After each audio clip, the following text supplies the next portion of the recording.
शक्ति जागरण।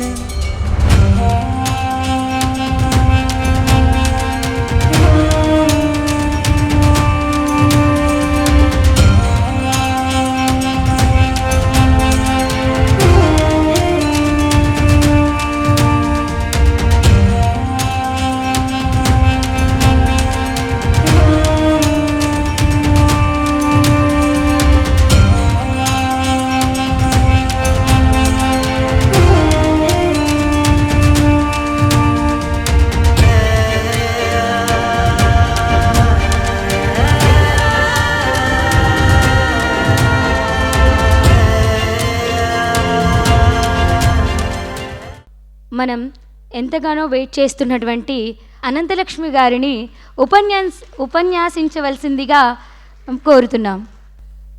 ఓం శ్రీ గురుభ్యో నమః. శ్రీ మహాగణాధిపతయే నమః. శ్రీమాత్రే నమః. యా దేవీ సర్వభూతేషు మాతృరూపేణ సంస్థిత నమస్తస్యై నమస్తస్యై నమస్తస్యై నమో నమః. ఈ వేదిక మీద మాతృ సంస్కార సమాగమం అనేటటువంటి వేదిక విశ్వమాంగళ్య సభ వారు నిర్వహిస్తూ ఉన్నదాన్ని, అక్కడ ఉన్న మాతృ రూపేణ అనే దానికి ప్రత్యేకంగా చెప్పవలసిన అవసరం ఎందుకుందంటే, సర్వజీవులలోనూ కూడా చైతన్యం అనేక రూపాలుగా ఉన్నది. అందులో ఒకటి మాతృరూపం. అందువల్ల స్త్రీలు మాత్రమే అని చెప్పడానికి వీల్లేదు. ఇందాకే ఒకరు చెప్పారు, మాతృత్వం అన్నది ఒక స్త్రీలకు మాత్రమే పరిమితం కాదు అని. ఎవరైనా సరే ఆదరణగా చూడగలిగినటువంటి వాళ్ళని మనం అమ్మ లేక తల్లి అనే పదంతో అంటూ ఉంటాం. ప్రియాంక గారు అనుకుంటా ఇందాక అన్నారు, ఇంకా నాకు పిల్లలు లేరు అని. లేకపోవడం ఏమిటమ్మా, అందరూ మీ పిల్లలే. మాతృత్వం మీలో లేకపోతే అంత చక్కగా విద్యార్థులను తయారు చేయలేరు. పురుషులలో కూడా మాతృశక్తి ఉంటుంది అని మనం పేదని చెప్పినప్పుడు ఇంకా తల్లి కాకుండా మాతృత్వం లేదు అని అనుకోవాల్సిన పని లేదు.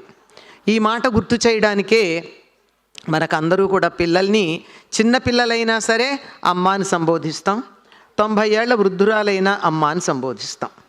అది మనకు ఒక అలవాటు. ఈ అలవాటు ఉన్నంతకాలం ఆడపిల్లలకి బయటికి వెడితే ఎటువంటి భద్రత విషయంలో లోటు లేకపోయింది. అమ్మ అని అమ్మనే అనడం మానేసిన తర్వాత ఈ ఆడవాళ్ళని అనడం మానేశారు. తర్వాత అమ్మాయిలకి భద్రత లేదు. కనుక ఇవాళ ఇక్కడి నుంచి వెళ్ళేటప్పుడు మాతృ సమ్మేళనానికి వచ్చినటువంటి వాళ్ళు ఒక పని చెయ్యగలిగితే ఈ సమ్మేళనం పరిపూర్ణంగా విజయవంతమైంది అనుకుంటాను. ఏమంటే, అందరూ అమ్మ అని పిలవండి, పిలిపించుకోండి. అమ్మలో అమృతం ఉంది. దానికి వ్యతిరేకమైన పదం వాడుతున్న దానికి అర్థం కూడా వ్యతిరేకంగా ఉంది. అంతే కదండి? దానికి అర్థం పూర్తిగా వ్యతిరేకం. అమ్మ అమృతం, మనం తరచుగా వాడుతున్నటువంటి పదం దానికి పూర్తిగా వ్యతిరేకం. నోరు తెరిస్తే ఆ, నోరు మూస్తే మా. ఈ రెండింటి మధ్య ఉన్న అక్షర సముదాయం అంతా కూడా మంత్రంతో కూడుకున్నది, మంత్రమయం. మనం అమ్మ అని ఒకసారి అంటే అన్ని రకాల మంత్రాలు ఉచ్చరించినట్టే. మనం మన అమ్మని కానీ, పక్కింటి అమ్మాయిని కానీ, అక్కడ కనపడిన పసిపిల్లని కానీ అమ్మ అన్నామంటే పైనున్న జగన్మాత ఓయని పలుకుతుంది. కనుక వీలైనంత వరకు అమ్మ అని పిలుద్దాం, పిలిపించుకుందాం. ఇది చాలా ప్రధానమైనటువంటిది. నా విద్యార్థులందరి దగ్గర నేను తీసుకున్న గురుదక్షిణ ఇది ఒక్కటే, అమ్మ అని పిలవటం, పిలిపించుకోవటం.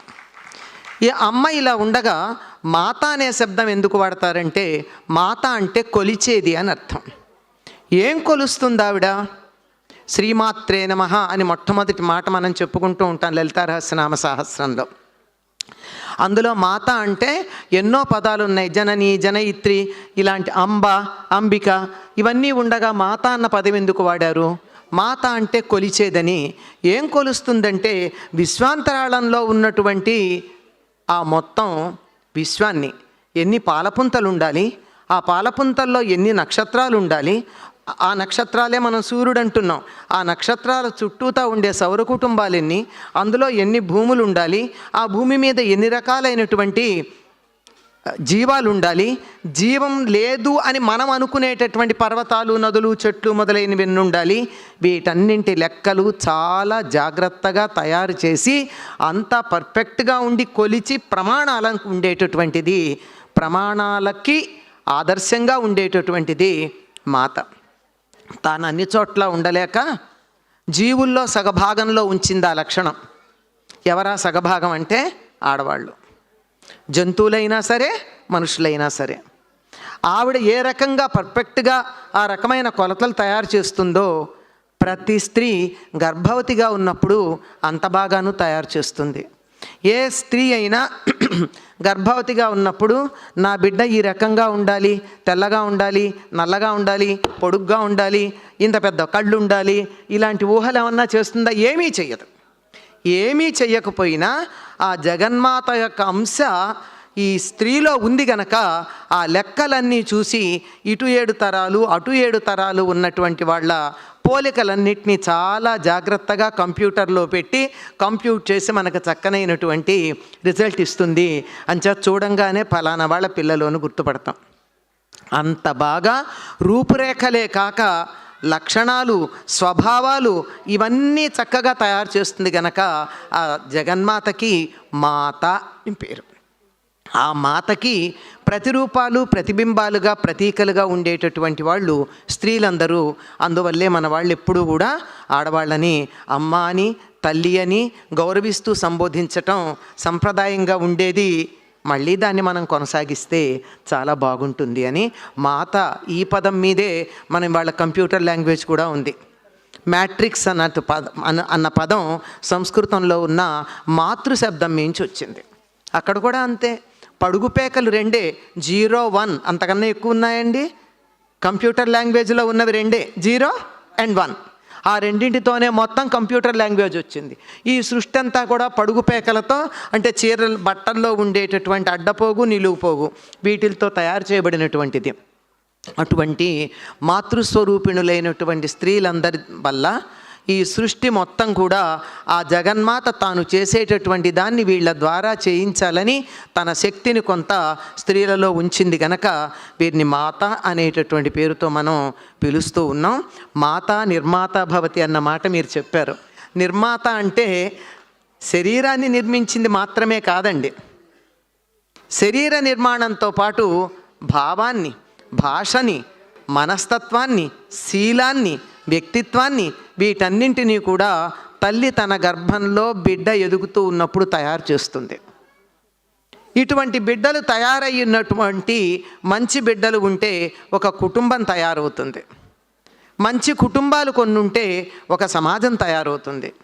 మంచి సమాజాలు అంతా కనుక ఉన్నట్టయితే దేశం నిర్మాణం అవుతుంది. కనుక మాత నిర్మాణం చేసేది ఒక్క శిశువు యొక్క శరీరాన్ని మాత్రమే కాదు, వ్యక్తిత్వాన్ని, కుటుంబాన్ని, సమాజాన్ని, దేశాన్ని. ఈ దేశమే బాగుంటే ఇక్కడి నుంచి అన్ని దేశాలకి, ఇక్కడి నుంచి మాతృ లక్షణం అన్ని వైపులకు వెళ్ళింది. ఇందాక ఒక ఉదాహరణ చెప్పారు కదా మన శ్రీధర్జీ గారు, మనం ఎంతోమందికి వ్యాక్సిన్లు పంపించామని. ఎందుకు పంపించాం? మనలో ఉన్న మాతృ లక్షణం వల్ల. పిల్లలందరూ బాగుండాలనేటటువంటి కోరిక తల్లికి ఉంటుంది. గుండెల మీద తన్నుతూ ఉన్నా పర్వాలేదులే నాన్న అని పాలిస్తుంది తల్లి. ఆ లక్షణం ఉండడం వల్ల అలా చేయడం జరిగింది. అటువంటి మాతృదేవత ఆరాధన ఈ దేశంలో ఎప్పటి నుంచో ఉంది. దాన్ని కొనసాగిస్తూ ఉద్ధరిస్తూ సమాజం ఉద్ధరించబడాలని చెప్పి ఈ మాతృ సంస్కార సమాగమం అనేటటువంటిది ఏర్పాటు చేసిన విశ్వమాంగళ్య సభ వారికి అభినందనలు, ధన్యవాదాలు. విన్న మీ అందరికీ కూడా ఇంతసేపు అయినా తర్వాత కార్యక్రమం చూడడానికి సిద్ధంగా ఉండి కూడా ఓపికగా విన్న మీ అందరికీ కూడా ధన్యవాదాలు, కృతజ్ఞతలు. స్వస్తి.